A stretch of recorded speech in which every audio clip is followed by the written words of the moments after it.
Boa noite, sejam bem-vindos, bem-vindas à nossa reunião de hoje. É com muita satisfação que eu estou aqui hoje, trazendo esse tema de tanta relevância para a nossa comunidade, para a nossa humanidade, principalmente nos dias atuais. E, como em toda iniciativa feliz, a gente começa com uma prece. Vamos fechar os olhos, elevar o pensamento a Deus, rogar a presença de Jesus de Nazaré no coração de cada um de nós, que possamos ter o melhor aproveitamento possível dos ensinamentos, das percepções, que possamos levar daqui algo mais, algo novo, algo que nos preencha o coração e que nos auxilie a preencher o coração de outras pessoas. Que possamos sair daqui com mais leveza e mais alegria em nosso coração, mais conhecimento, mais força e alegria de seguir adiante em nossas vidas. Que assim seja. Nós estamos no mês de setembro e é o mês da campanha Setembro Amarelo. É o mês onde nós dedicamos à conscientização, à prevenção do suicídio. E com esse motivo, nessa iniciativa, nós estamos aqui realizando essa preleção, essa palestra. O meu nome é Jim Ali, eu sou médico psiquiatra, sou terapeuta, sou trabalhador da casa aqui, do Grupo Mediúnico da terça-feira, e o tema da palestra é sobre a depressão e o suicídio, trazendo um pouco das suas causas e principalmente das suas soluções, da cura, do ponto de vista espiritual e também do ponto de vista médico, do ponto de vista psicológico, do ponto de vista social, porque é uma doença multifatorial em suas causas e, obviamente, nós temos que agir sobre cada uma das causas para que nós possamos ter uma solução efetiva. Nesse olhar, nós necessitamos ter sempre um olhar de acolhimento, um olhar de esperanças. Por que que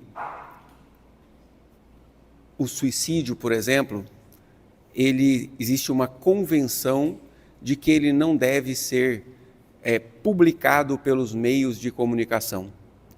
Porque, acima de tudo, quando é divulgado uma notícia de um suicídio, as pessoas entram dentro de uma vibração de dor, de sofrimento, de mágoa, o que baixa a vibração de toda uma população. E, em especial, as pessoas que estão deprimidas e que já pensam em suicídio, acabam tendo mais essa iniciativa de novas tentativas de suicídio. Então, quando nós vamos falar sobre suicídio, é importante que em nosso coração tenha um sentimento de acolhimento, tenha um sentimento de esperança, tenha um sentimento de bondade, tenha um sentimento de profundo carinho e respeito pelas pessoas que se suicidam. Porque, do ponto de vista mental, nós atraímos aquilo que nós rejeitamos, por mais contraintuitivo que seja. Então, é necessário que, quando a gente vai abordar o suicídio, nós tenhamos esse posicionamento, visto que as campanhas contra o suicídio, muitas vezes, trazem uma dor, um sofrimento, e que, obviamente, muitos de nós temos em nossas famílias casos de suicidas. Atualmente, o suicídio é uma doença extremamente prevalente. É uma doença que é um evento que mata 700 milhões de pessoas em todo o mundo. E, apesar de ser uma doença, um acometimento, um agravo à saúde muito prevalente e principalmente levando a óbito pessoas jovens, adultos jovens, em idade produtiva, a depressão, hoje em dia, aproximadamente 6% da população tem depressão em níveis em que existe a necessidade de tratamento, e por incrível que pareça, a depressão tem uma possibilidade de cura de 90%. Porém, só metade das pessoas com depressão se tratam, justamente por um estigma, justamente por um preconceito, justamente por um sentimento que o deprimido tem de autocondenação, como se nada do que fizerem pudesse tirá-lo daquele sofrimento. Um engano, se a gente tem 90% de possibilidade de cura em 2 anos de tratamento. Então, falar sobre isso, nos informarmos sobre isso, conversar sobre isso, é algo que vai não só nos ajudar nos nossos momentos de tristeza, mas também pode ajudar pessoas a não caminharem para o suicídio, porque a maior parte das pessoas que suicidam são pessoas que têm transtornos mentais tratáveis, assim como é a depressão. Uma parte menor dos suicidas tomaram uma atitude impulsiva naquele momento, mas que não estavam passando por processos depressivos prolongados. Mas a grande maioria, sim, viveram um vazio existencial, tristeza, falta de motivos para viver por muito tempo. Então, o suicídio é um agravo à saúde evitável. E de todas as filosofias, religiões, de todas as formas de interpretar o que acontece com a gente após a morte, e obviamente vai acontecer após o suicídio, o Espiritismo é a ciência, a religião, a doutrina que mais combate o suicídio, pela clareza que nós temos que não existe a morte. Em realidade, não existe o suicídio, porque quando uma pessoa está deprimida e deseja se matar, ela não deseja se matar, ela deseja diminuir o sofrimento, ela deseja acabar com aquele sofrimento, com aquele vazio que está sendo sentido. Porém, se ela tem a percepção, se ela tem o conhecimento de que a vida não vai acabar e o sofrimento que ela vivia vai ser multiplicado por 10, isso com certeza faz ela afastar cada vez mais a ideia de se matar como uma solução. Então, como médico psiquiatra, eu atendo pessoas com ideias de suicídio. E já escutei várias vezes pessoas dizendo: doutor, eu só não fiz isso ainda porque eu sei que eu vou para o Vale dos Suicidas, porque eu sei que eu vou para o umbral, que eu vou sofrer mais, senão eu já tinha feito. Eu falei: muito bom, que bom que você sabe disso, porque depois que faz, não tem como voltar atrás. Então, o que é a depressão? A depressão é uma doença que é a doença da tristeza, do desânimo, da falta de energia, da falta de vontade. A depressão é uma doença que se manifesta em muitas pessoas com um desprazer, às vezes sem energia, que se manifesta como melancolia, falta de energia. E muitas vezes se manifesta como com energia. Então, uma pessoa que está deprimido, uma pessoa que está desprazeroso com a vida, desgostoso com a vida e tem energia, via de regra, ele manifesta o quadro depressivo como irritabilidade, raiva, irritação com tudo, principalmente homens, principalmente pessoas com personalidade muito enérgica, não aceitam se dar por vencidos ou deprimidos ou melancólicos ou reclamar, mas não chega perto que sai cuspindo marimbondo. Então, A depressão, muitas vezes, é manifestada em algumas pessoas predominantemente como irritabilidade. Nós temos, obviamente, 4 causas para a depressão. Uma causa biológica, neurobioquímica, onde existe uma desordem nos neurotransmissores que faz a pessoa reduzir a energia, ficar com o choro mais fácil. Essa causa biológica é tratada com medicação, onde as medicações auxiliam no controle neurobioquímico. Nós temos uma causa psicológica, onde uma pessoa deprimida, que ela está deprimida e ela perdeu um ente querido. Há 2 semanas atrás, por exemplo, morreu a mãe, há 2 semanas atrás. Essa pessoa está deprimida, ela está triste. Isso é doença, depressão?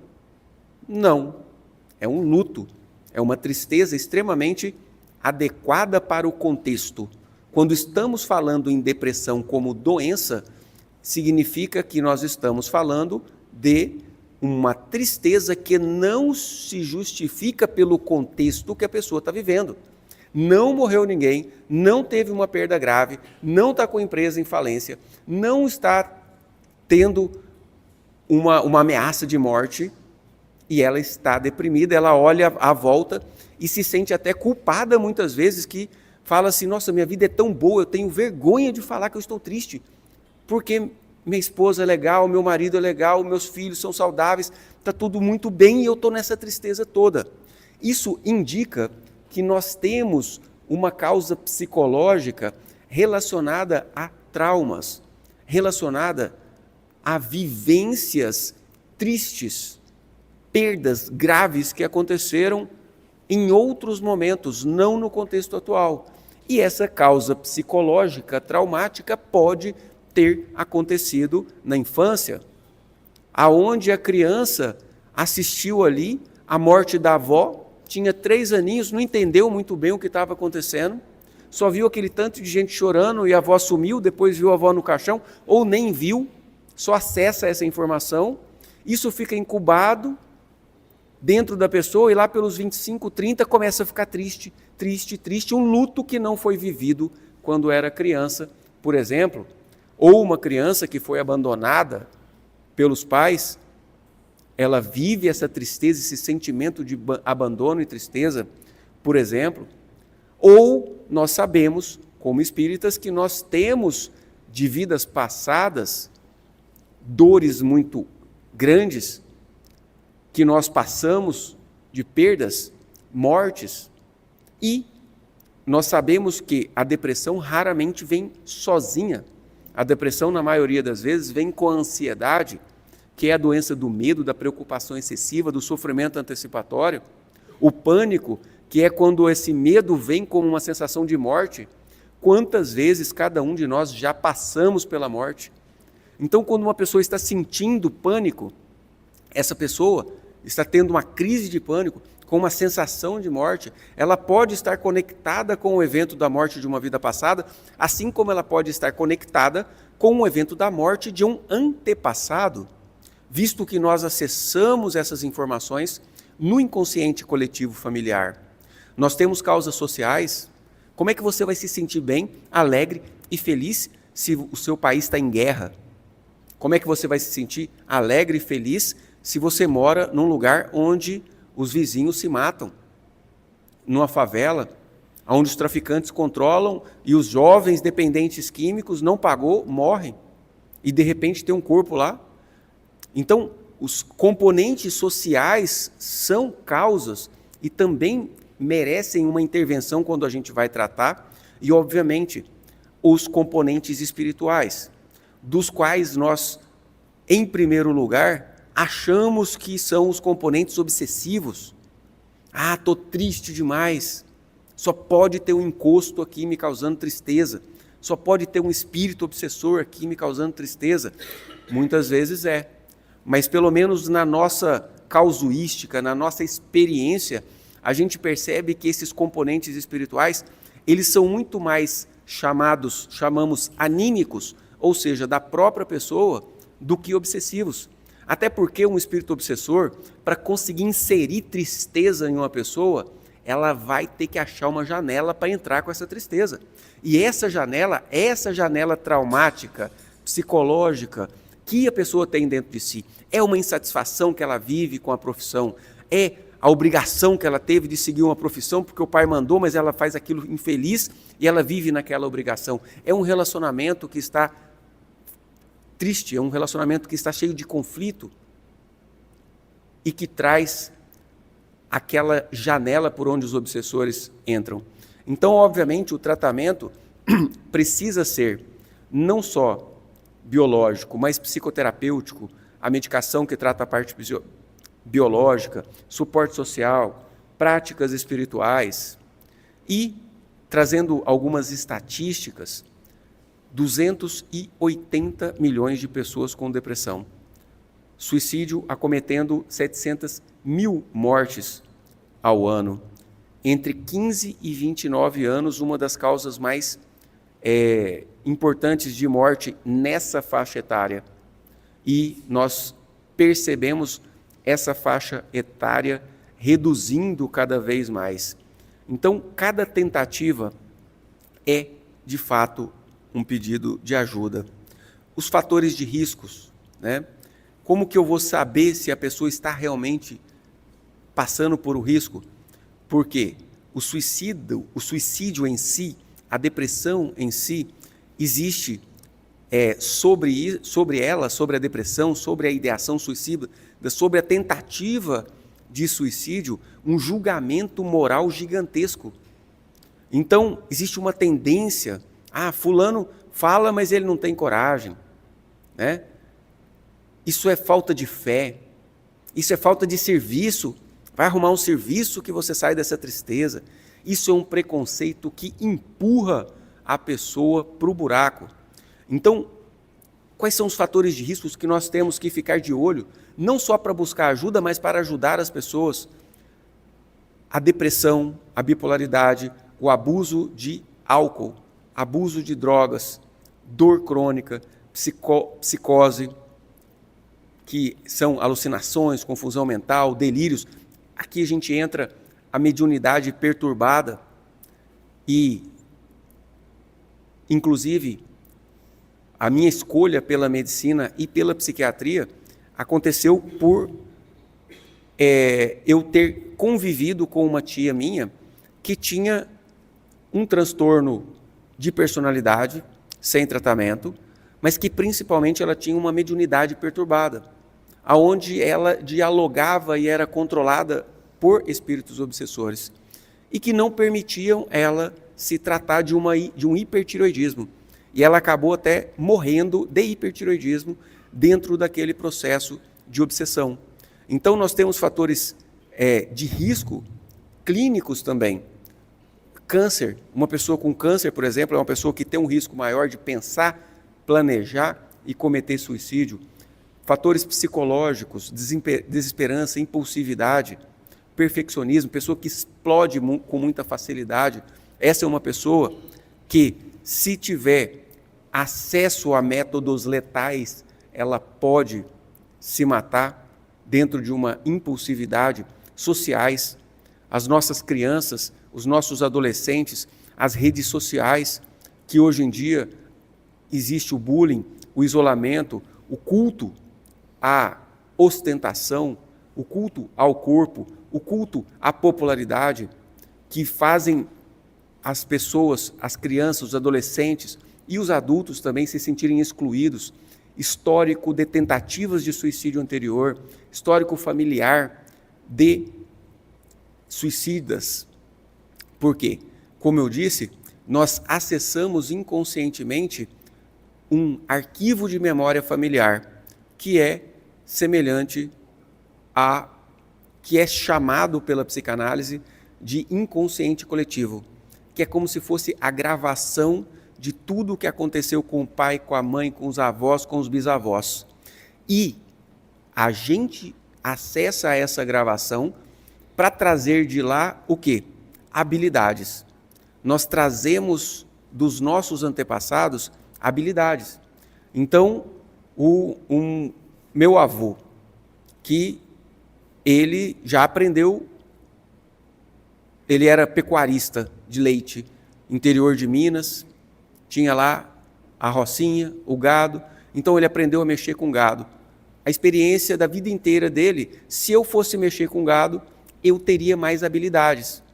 Então daí, óbvio que tem interferências de vidas passadas também, mas também acessando os nossos antepassados, as crianças atualmente se alfabetizam com 4, 5 anos, já tem criança montando sílaba. Na época do meu avô era 8, 9. Na época da minha época era 6. Por quê? Porque de geração em geração, a geração seguinte acessa o aprendizado da geração anterior e junto disso vem o quê? Traumas, que trazem os traumas transgeracionais, histórico familiar de pessoas que cometeram suicídio, as pessoas acessam. Então não são poucas as pessoas que eu trato com depressão que estão entrelaçadas com histórico de mortes trágicas do sistema familiar, especialmente suicidas. E, obviamente, nós temos esses fatores de riscos espirituais. Os fatores de proteções. O maior de todos eles é vínculo afetivo saudável. A pessoa ter com quem contar. As estatísticas mostram que um barril de pólvora, uma pessoa que tem altíssimo risco de suicídio é homem, que suicida mais do que as mulheres, alcoólatra, sem família, sem trabalho, sem rede familiar, solitário, mora sozinho. Esse é o que mais se suicida conforme as estatísticas. Então, fatores de proteção, esses vínculos afetivos saudáveis, sentido de vida, ou seja, uma pessoa que não consiga conceber, ao olhar para a existência, que existe um motivo para tal, e de alguma forma passe na mente que não existe motivo para a vida, não existe motivo, porque qualquer ser humano, nós raciocinamos. Em algum momento da vida a gente pensa, para que tudo isso? Para que viver? Para que levantar? Para que trabalhar? Para que pagar boleto? Para que ter filho? Para que fazer isso? Para que fazer aquilo?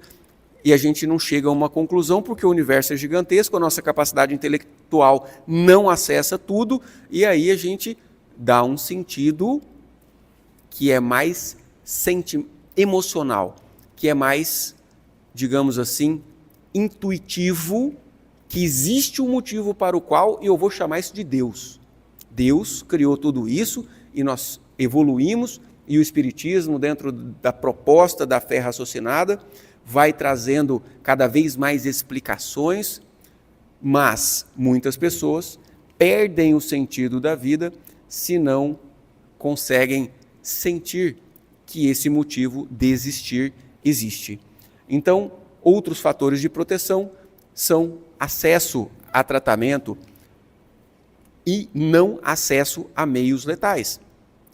A pessoa ter acesso a uma arma de fogo, por exemplo, é um fator de risco para suicídio, depressão, e tem uma arma em casa, ele sabe que não vai sofrer muito dando um tiro na cabeça, então isso vai levar ele a se planejar diante de algo que ele imagina que pode trazer alívio daquele sofrimento, né?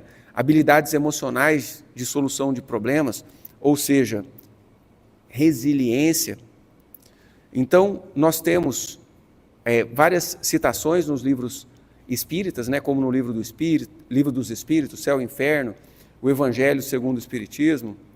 Nós temos que o Emmanuel nos traz que o pensamento e vontade molda o perispírito, molda como um molde energético, digamos assim, o pensamento e a vontade. Então, uma pessoa que traga acoplado ao seu perispírito um histórico de suicídios de encarnações passadas, ele vai estar sofrendo um processo auto-obsessivo, aonde essa pessoa tem um risco maior de se suicidar novamente. É onde é necessário prece, oração, para sair do quê? Da obsessão que acontece, como eu disse, através de uma sintonia mental, um espírito deprimido que vai assoprar, induzir sentimentos de tristeza, ideias de suicídio em uma pessoa encarnada, ele vai ter que procurar e achar uma janela.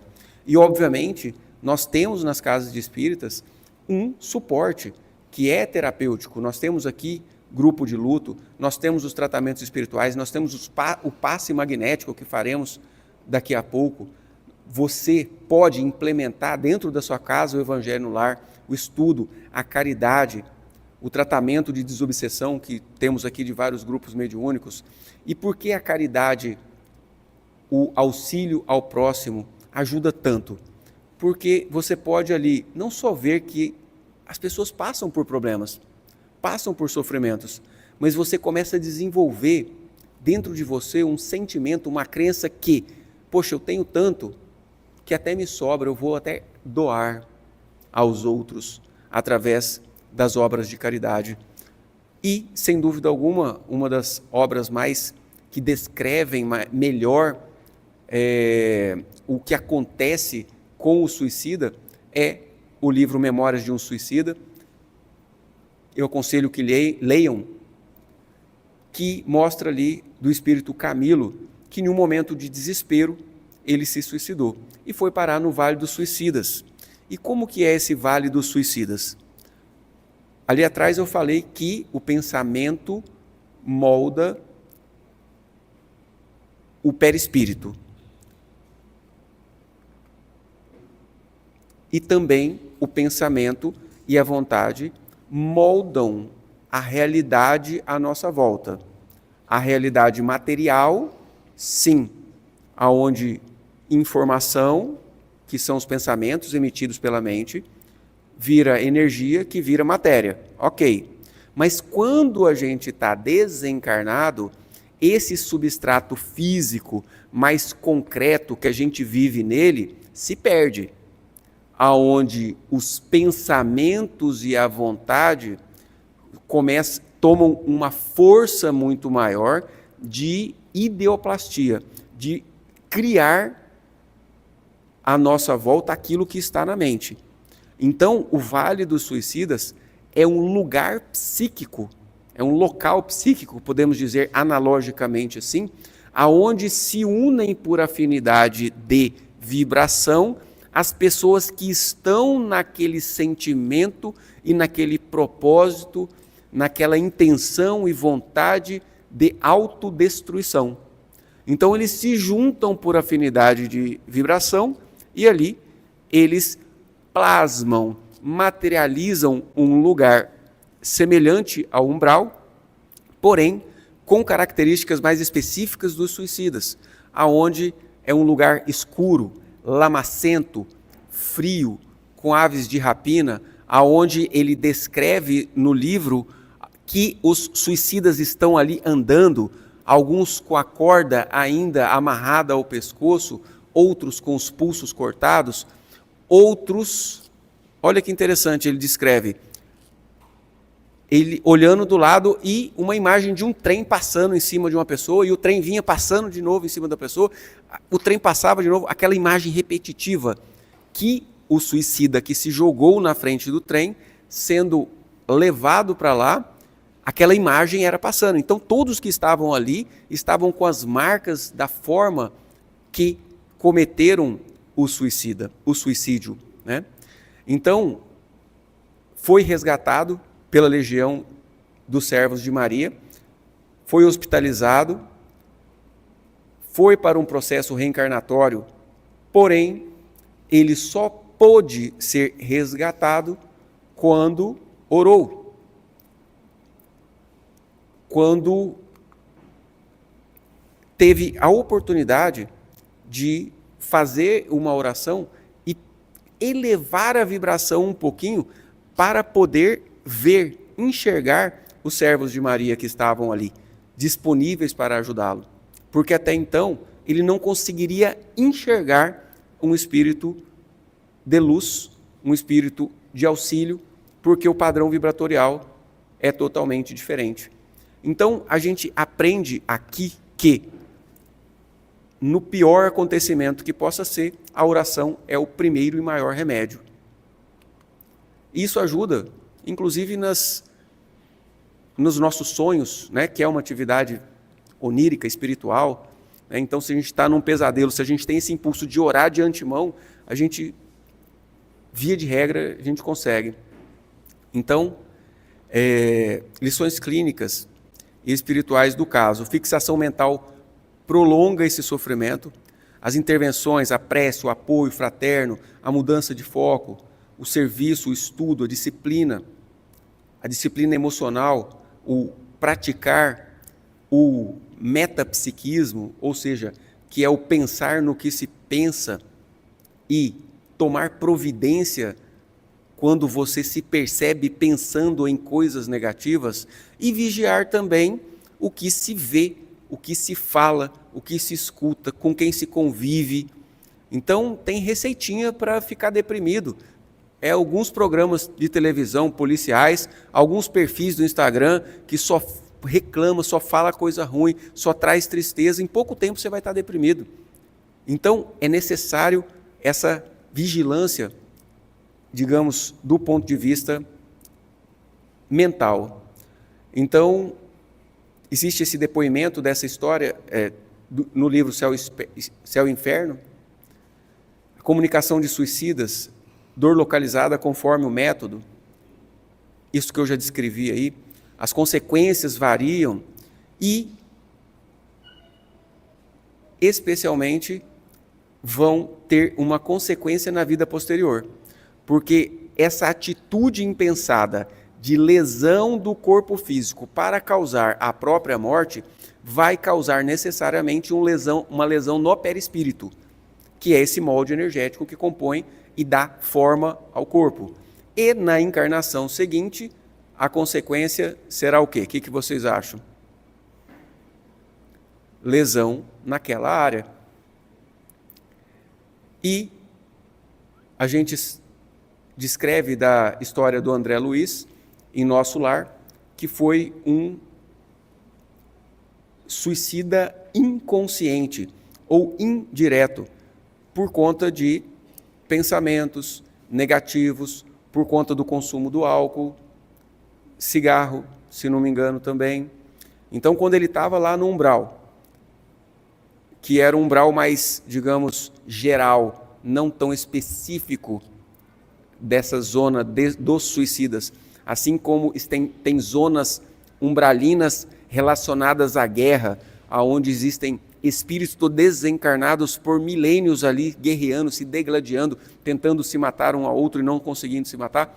Ele também passou anos nas zonas umbralinas, até que lembrou de fazer uma oração. E Joana de Ângeles, trazendo a sua série psicológica, nas psicografias de Divaldo Franco, traz a depressão como um conflito interno, uma culpa inconsciente, uma autoimagem negativa. Por que vocês acham que nós temos o véu do esquecimento de uma encarnação para outra? Porque nós viemos da barbárie, nós viemos de eras aonde nós arrancávamos o sangue dos nossos próprios irmãos. Então, como você se sentiria se acessasse a informação de que você decapitou hoje quem é o seu filho, quem é a sua filha? Então, a depressão, essa dor, ela vem muito desse contato com um conflito interno, culpas inconscientes de vidas passadas, inconscientes culpas trazidas de gerações anteriores, autoimagem negativa e o autoconhecimento, o conhecer-se a si mesmo, a fé raciocinada, a meditação, psicoterapia, a ênfase no amor a si próprio e, obviamente, como eu já tive comentando, além dessa interferência de sentimentos de vidas passadas, de infância, de período gestacional, existe uma influência do transgeracional, do período das gerações anteriores, que nós trazemos das gerações anteriores informações que têm a função, obviamente, não é de trazer o sofrimento que nossos antepassados trouxeram, tem a função de trazer habilidades, funcionalidades, características positivas que os nossos antepassados tiveram para a humanidade evoluir. Porém, junto vem os traumas, as dores, os sofrimentos, e muitas vezes as pessoas culpam os antepassados. Eu sou bravo assim porque meu pai era bravo. Eu tenho essa depressão porque minha mãe viveu deprimida. Porém, essa herança, ela é opcional. A pessoa só recebe a repetição de uma herança disfuncional, de uma herança de sofrimento, quando ela julga, quando ela, através desse julgamento aos seus próprios antepassados, pratica em si uma autocondenação. Então, de novo, a necessidade do entendimento, do perdão, da reconciliação com aquilo, do não julgueis para não ser julgado, é um caminho terapêutico. Então, é interessante que possamos olhar, o genograma é a história da família, saber um pouco da história da nossa família, olhar as coisas que aconteceram ali, os padrões, e praticar dentro de si um profundo processo de respeito, de agradecimento, de clareza dentro de si em relação ao que aconteceu no passado. Então, sinais de alerta que você precisa perceber em si ou nas outras pessoas, A fala direta sobre morte, sobre suicídio, plano e-mails, perguntar, você pensa em suicídio? As pessoas acham que se perguntar se a pessoa pensa em suicídio, vai dar ideia. Então trata isso como um tabu, como se não pudesse falar disso, mas não. Perguntar se a pessoa tem ideias de suicídio não vai sugerir, não vai aumentar a probabilidade da pessoa se suicidar. Pelo contrário, se ela pensa em suicídio, ela tem vergonha de falar nisso. E quando ela guarda aquilo só para si, a chance daquilo explodir dentro dela em uma tentativa e até um ato suicida é muito grande. Então você abrir o seu coração para falar sobre isso, ter uma escuta empática, se posicionar de uma forma sem julgamentos, deixar a pessoa falar, dizer muito obrigado por confiar em mim, eu estou aqui do seu lado para te ajudar, são ações extremamente eficientes para impedir que uma pessoa cometa suicídio. Então, outros sinais de alerta, despedidas incomuns, doar bens, agilizar processo de inventário, sem uma causa assim aparente, Aumento do álcool, drogas, isolamento, mudanças bruscas de humor, inclusive relata-se uma certa calmaria depois que a pessoa decide cometer. Então existem 3 níveis onde a pessoa pensa em suicídio e isso tem que ser considerado. Existe um outro nível mais grave, que é onde a pessoa já planeja como faria, e existe um nível de intenção. Olha, eu penso, planejei como eu vou fazer, eu pretendo fazer. Quando chega aqui, nessa intenção, a pessoa tem intenção, a pessoa falou, eu vou fazer, eu já planejei e pretendo fazer. Isso é uma emergência médica, essa pessoa tem que ser levada a um pronto atendimento médico, precisa de um ambiente protegido para que não realize o ato suicida. Então, perguntar claramente, você está pensando em se matar? Por que não? A pessoa está deprimida, está, às vezes, entre aspas, na fossa, em cima da cama, ou deixou as atividades cotidianas. Gostava de jogar um futebol, não joga mais futebol. Gostava de sair com as amigas, não sai mais com as amigas. Gostava de assistir filme, não assiste mais filme. Chorando com frequência, lamentando da vida. Essa pessoa pode estar pensando em suicídio. E você pode perguntar sobre isso sem julgamentos, avaliar o risco, não deixar sozinho. Nós temos o Centro de Valorização da Vida. Olha o quanto é importante a escuta. O Centro de Valorização da Vida é uma organização não governamental, filantrópica, que auxilia pessoas simplesmente escutando. O profissional voluntário do CVV não dá sugestão, não dá opinião, ele só escuta o que a pessoa tem para falar ali no telefone. Então, o Centro de Valorização da Vida, que tem esse número, 188, é um lugar onde a pessoa pode encontrar esse amparo. E o que não fazer? Não minimizar, não falar que é frescura, que é falta de fé, não moralizar, não culpar, não prometer segredo. Por quê? Você não pode falar, se a pessoa fala, eu pretendo me matar, você não vai poder cumprir essa promessa de que você não vai contar para ninguém. Você vai contar. Às vezes não é uma pessoa próxima a você, mas às vezes é uma pessoa, é um colega de trabalho. O colega de trabalho vem e te fala que vai se suicidar hoje à noite. Você vai guardar segredo? Você não vai contar para a família dele? Você tem que contar. É uma obrigação. Inclusive, é um dos poucos casos, contextos que nós perdemos o sigilo médico. Nós não podemos guardar sigilo médico quando oferece risco a uma pessoa, seja por ideação suicida, intenção, ou seja por uma criança, por exemplo, estar numa situação de risco, o sigilo médico ali é dispensado. E não discutir religião, teologia no auge da crise. Evitar, é só apoiar. Evitar tomar conclusão. Evitar convencer. Porque, pensa bem, a pessoa já está se sentindo ali condenado. Ela tem praticamente uma certeza interpretativa de quem está deprimido, de que nada do que fizerem poderá resolver. Então, ali não é o momento de você tentar convencer ele, essa pessoa que está pensando em suicídio.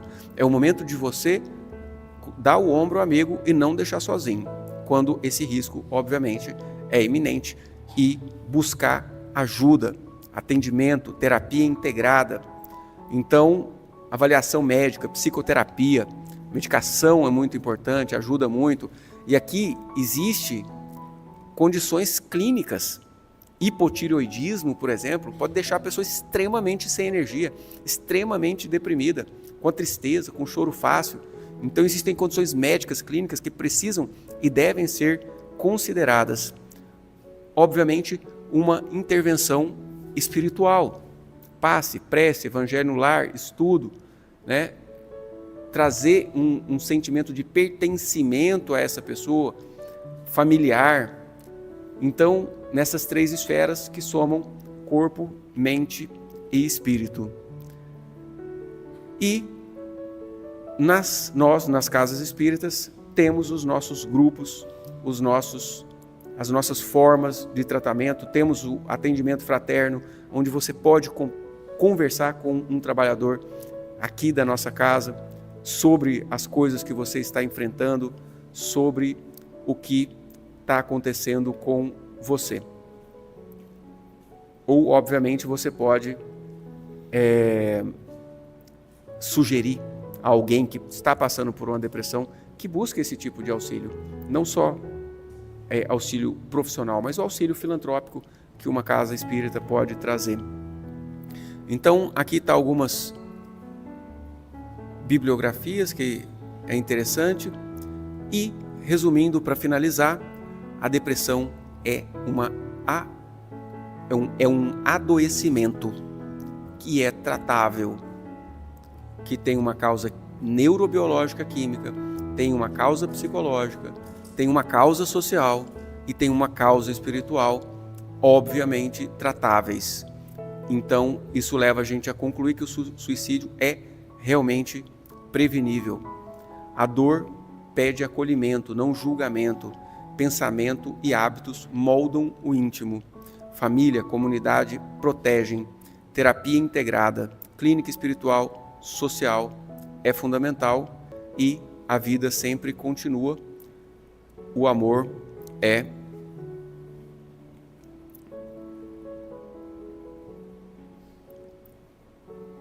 o maior remédio. Então, vamos encaminhando para a nossa parte do trabalho, do passe, aonde cada um de nós vai elevar o pensamento a Deus, pedir a Jesus de Nazaré que esteja presente em seu coração, talvez direcionando também as suas intenções positivas, os seus pensamentos, as pessoas que você sabe que passam pelas dificuldades da depressão, da tristeza, do sofrimento emocional, direcionando essa energia positiva às pessoas que perderam entes queridos, abrindo o seu coração a limpar de sua própria mente as tristezas, as lamentações, abrindo o seu coração para receber a proposta de paz, de esperança, de coragem, de fé, encaminhando os seus pensamentos e essas energias positivas para o seu lar, para as pessoas com quem você convive,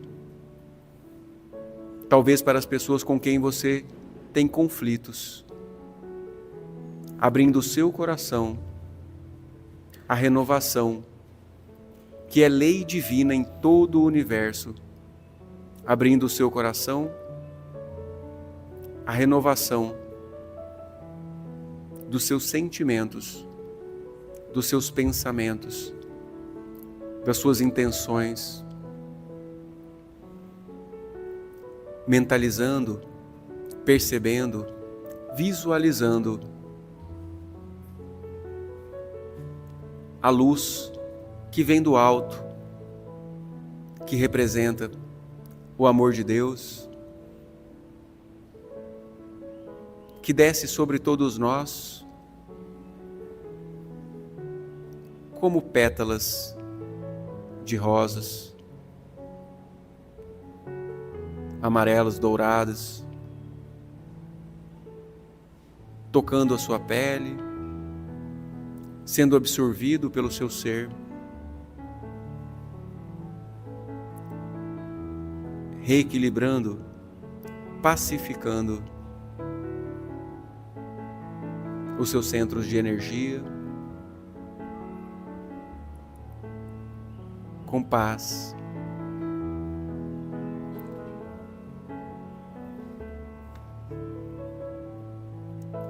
com a alegria de viver,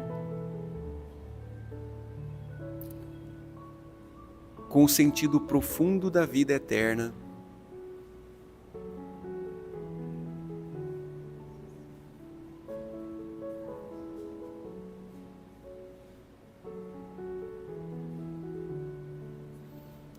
com o coração preenchido da força do amor. Você visualiza uma imagem de paz, talvez uma paisagem, um campo florido, talvez a presença do seu mentor, que te traz uma mensagem a qual você necessita para resolver as suas necessidades. E dessa forma, com o corpo relaxado, entregue, em paz, você vem voltando aos poucos para o momento presente, para o aqui e para o agora, e que sigamos em paz para nossas casas, que assim seja.